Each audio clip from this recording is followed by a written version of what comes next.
कि काहे है बदरोगे ललनवा बल में झुने झुनवा मंगाई दा हो। कृष्ण भगवान रुसल बनी माता यशोदा कहतनी हो कि काहे है बदे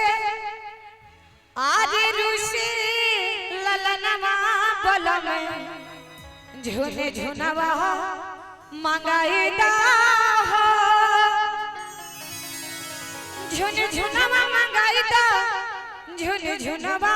मंगाई दा कि झुन झुनवा मंगाई दा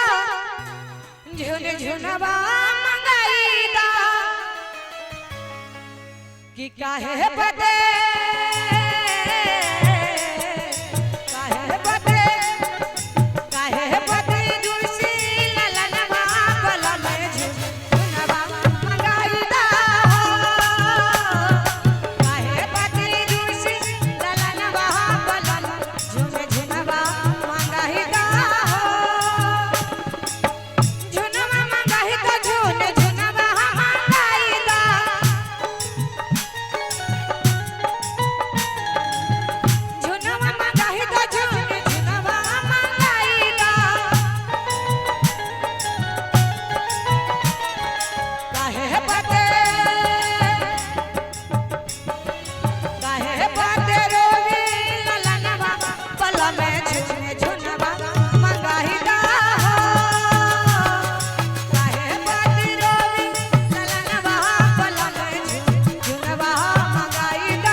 झुनवा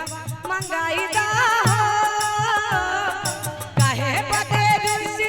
ललनवा बलम झुने झुनवा मंगाई दा काहे बदे रुसी ललनवा बलम झुने झुनवा मंगाई दा काहे बदे रुसी ललनवा बलम झुने झुनवा मंगाई दा